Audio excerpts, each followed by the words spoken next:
Hi, today I'm going to make a very large pencil case. So we've all got a desk where we are very untidy with our pens, our rulers, abstract things, all sorts. So this is the size that we can chuck everything in, zip it up and tidy your desk. So we have 34 centimetres by 19 centimetres. We have a zip, we have the lining, so a little bit of lining, a little bit of padding in it, but lining's fine just to make the inside look nice. I always put a little jewel on the zip. This one's got a little cat on it, and then we've got a nice chunky zip of a nice colour that matches in, and we'll get started.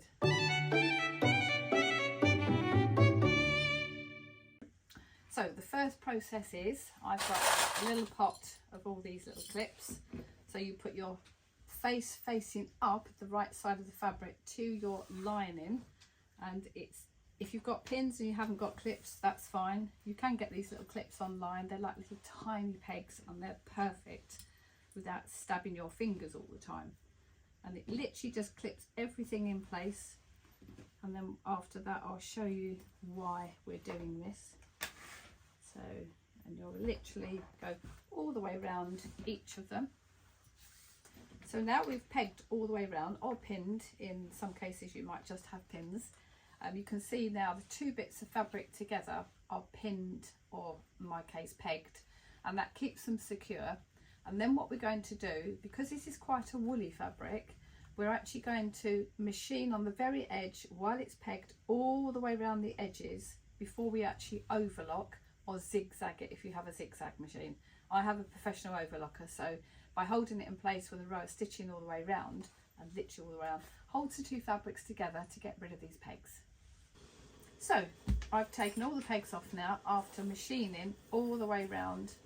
So it's one piece of fabric now. So the back fabric is attached to the face fabric. Remember how we did that on the machine. Machine it just on the very edge, just to literally hold the two bits in place. And then we're going to overlock them around. If you've got a domestic machine, you can use your zigzag foot, and it's just going to tidy the edges up. Some fabrics fray, some fabrics don't. This is quite woolly, so I've chose that because it makes a really nice pencil case and it's quite thick. So just a zigzag or an overlocker, and I'll show you that next step.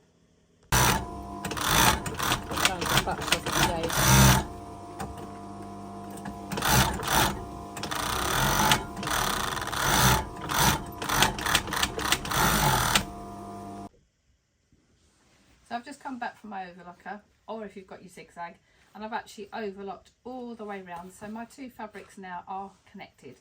So the next process is the zip.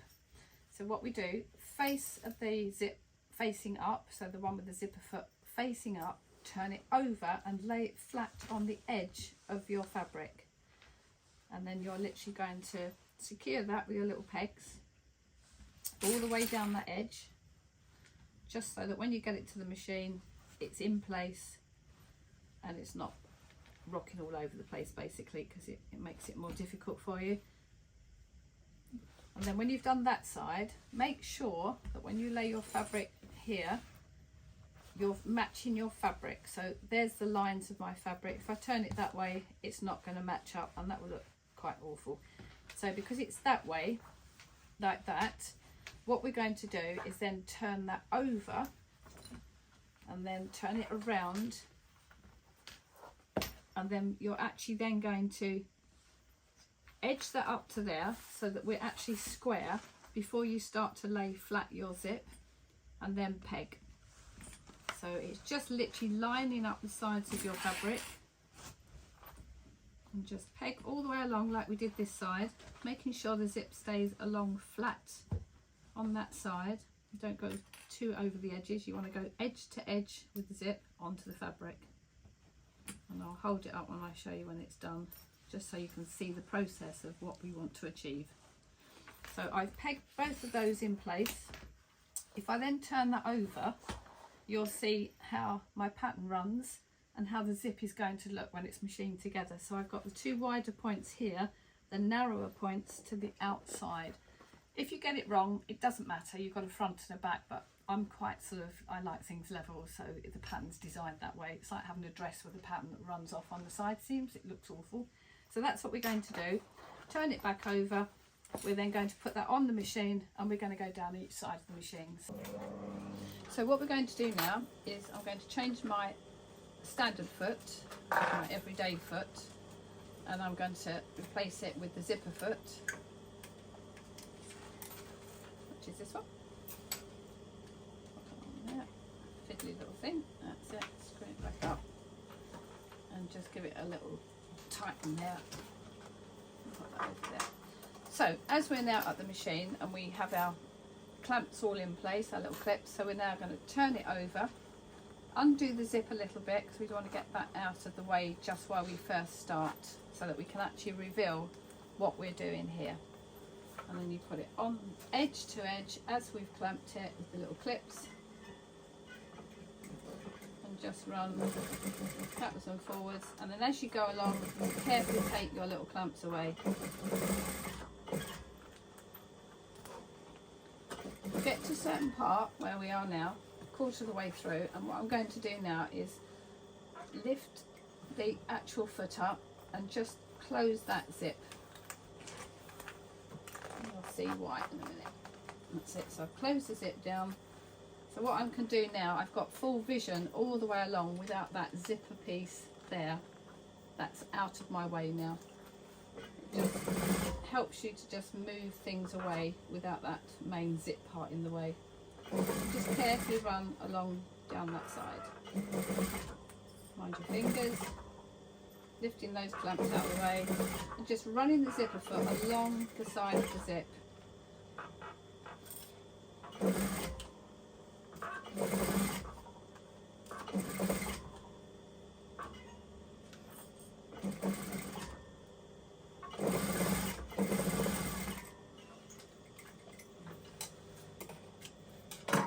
That's now one machine line right the way down there without the pegs, and you can see now that that one's nice and neat. So we're going to do the same process, turning it around, still making sure that we're edge to edge here where that first clamp is, adjust it if it's slightly slid, and making sure that's ready to be put back on the machine, and process is to do the other side now.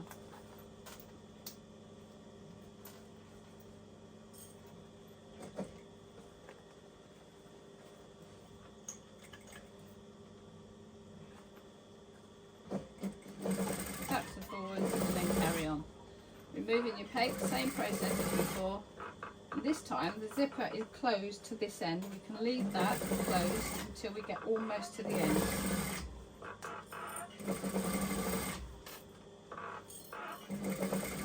When we get to about there, just before the zipper foot, lift it up. You can see the zipper foot. Lift up, drop your needle, lift up your foot. I've got a clamp down here which lifts my foot up rather than do that bit. So I'm now going to undo the zip all the way along. So I'm now, as you can see, it's gone. Get rid of it, out of the way. And we're just going to do that last little bit here of the remaining zip to machine.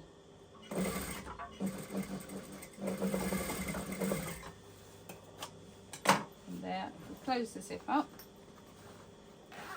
You can see the zips in nicely, and that's the back of it. So now what we're going to do is change the zipper foot back to the standard foot, and then we're going to open this zip up, and you can see by opening it up and flattening it out, we're then going to machine down the very edge of this zip all the way down, so that that takes these flaps away. And when you're using it as a bag or as a pencil case, you want that nice tight and easy to use bag when you unzip. So we're going to do that piece now. So what you do, put it under the machine, and your line is the edge of the zip. So what I'm going to do is change the foot back to the original one, which is my standard zipper foot, non-zipper foot, beg pardon.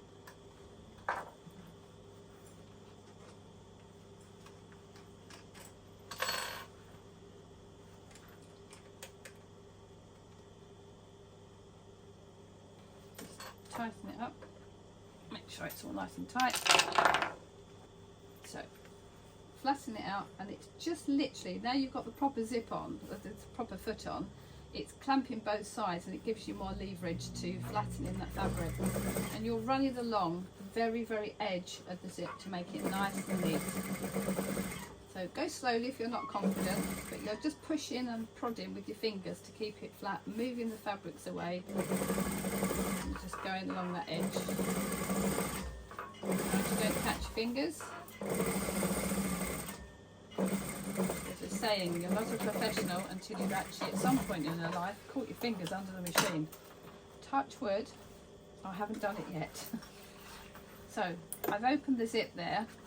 You can see that side's nice and flat, so we're going to process the same this side. So just by opening it a little bit until we get started, same procedure.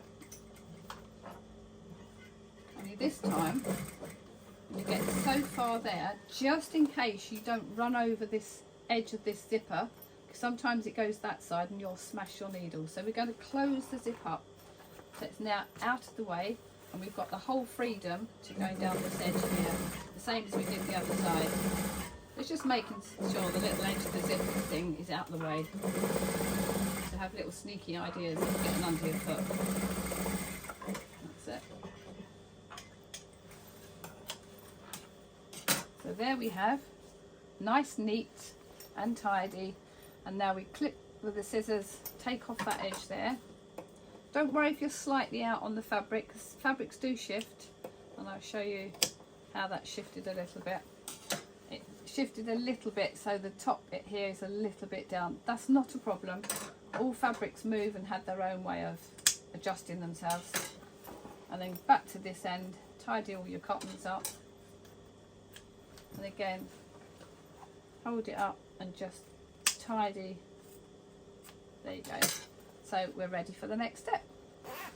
So what we're doing now, because we've got the zip and the sides of the fabric like this side is lined up because the zip is closed. So what I do, I always do a bar tack over this zip, because as soon as you put that on the machine, that's going to slip like that. And what the stitch does is it just holds that zipper to the level of what it needs to be. And it's just literally bar tacking over and over.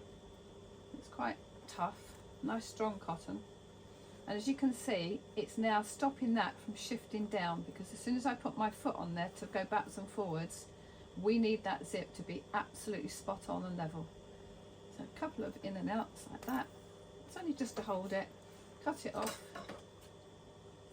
trim your zip, and then what we're going to do then is the same process as the other side, slightly different. Because what you're going to do now is we're going to level that up. Again, don't worry if you're not quite level here, because it slipped away a little bit. Level it up, it's very slightly out, but that has to be level. So when I shut my zip, that's the bar tack, then the machining that's going to hold that zip absolutely spot on. And again, same process as the other side. It's just a safety precaution, because we can't have little bars that they put on at the bottom of zips, because when you're machining, if you hit one of those, it just smashes your needle. So with the cotton, just literally, I've got open-ended zips, so if you have a zip with a little metal piece at the end, cut it off, because you don't want to have that accident with your needles. So again, cut that off. So you can see now, that's the bar tack, and that's going to hold that zip while I now back onto the machine. And what we're going to do there is go all the way round back up. So I'm going to start at this side, because it's a lot easier. It zip halfway out open, beg pardon, because that way when you've turned your bag through, you need to get your hand in to be able to open the zip fully. Now if you're not careful and you want to literally clamp all the way around with your little pegs to make it nicer for yourself, clamp it all the way around with these, then do so. It helps you to be a little bit more confident. I don't need to, I've been doing this for years, so I'm just going to put it straight on the machine. Start it about a centimetre in and put the needle down, and before you go backwards with your machine, you're going to go forwards, because that way you're getting security with the two fabrics, because the bar tack's done the rest. Down to the edge, pulling the two together and putting some pressure, pull this way with the fabric, pull towards you, and it actually helps keep the fabric really level. So I'm spot on there. If you don't, sometimes it slides forward and you have more, so when you go across this way you've lost the fabric underneath. Go to the end, backwards and forwards, and I'll explain that bit why. You're reinforcing that, and then turn it this way, and again backwards and forwards, securing that corner, and again pull and push. As soon as you get a bit of fabric here, you're pulling away and you're pulling this way, and that helps that tension of those two fabrics, especially when you've got 4 pieces of fabric, which is your lining and your 2 face fabrics.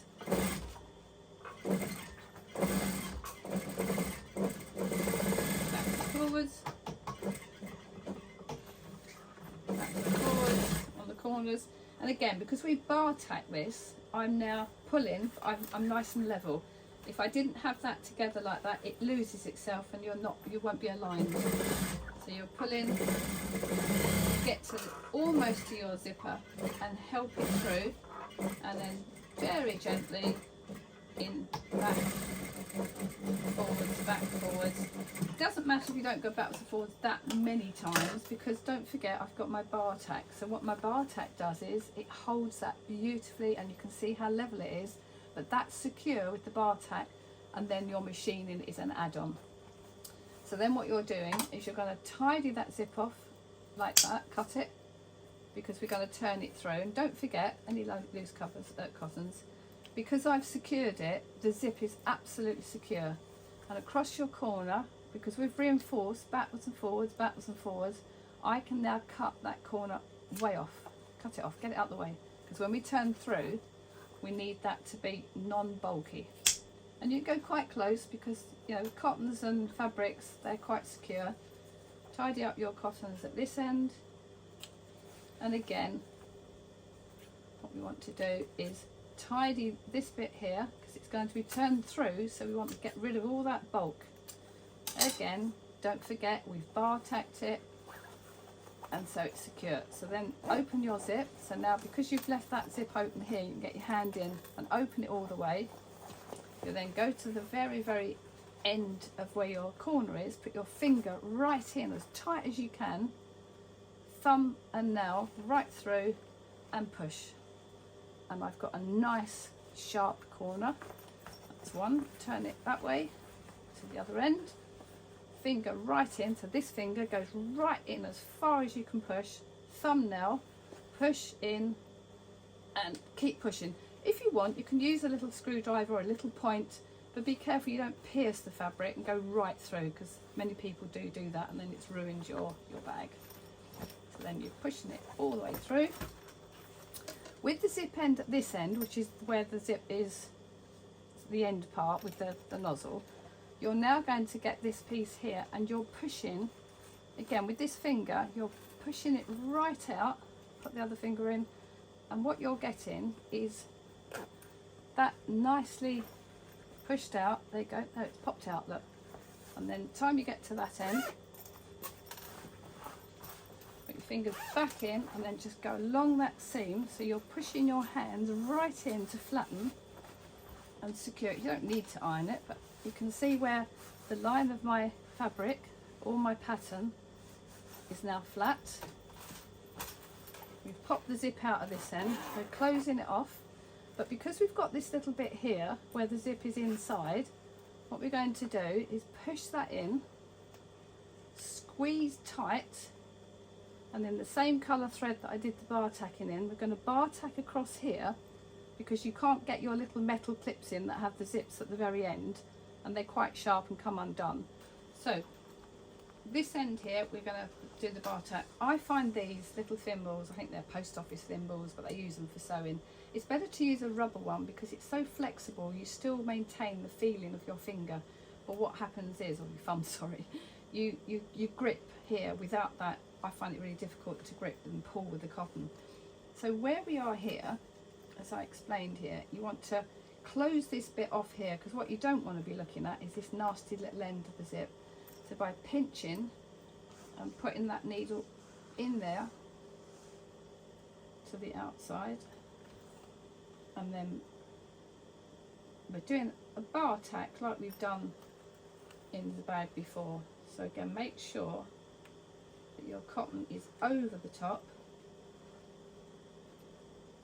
and then pull it shut. So if I try and show you here, so the more I pull, eventually that's going to tighten that off. So we're going through a few times, and already you can see it's tidying that edge up. If you can only get through one bit, doesn't matter. Go into that side and just keep that tension going. And it is difficult because it's quite thick. Keep pulling, so as it's tightening, don't worry about any scrag ends of cotton, so we can cut them off after.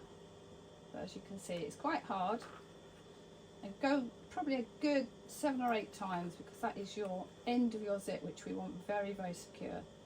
Try and do it in a colour that's the same colour as the zip if you can. As you can see, it's getting tighter and tighter. And it is very, very tough. I've got a really nice strong cotton. If you've got a thin cotton, the more process you do on it, the more the cotton's going to snap. So it is a really quite, like a darning cotton.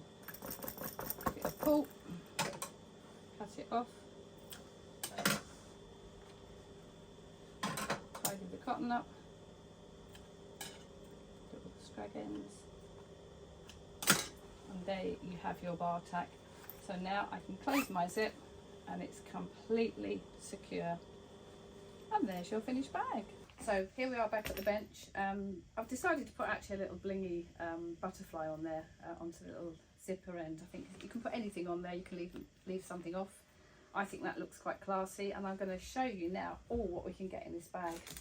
I'm going to collect a few pens, chuck them all in, a few pens, more pens. Oh, I'll put my scissors in there because I actually want them in there.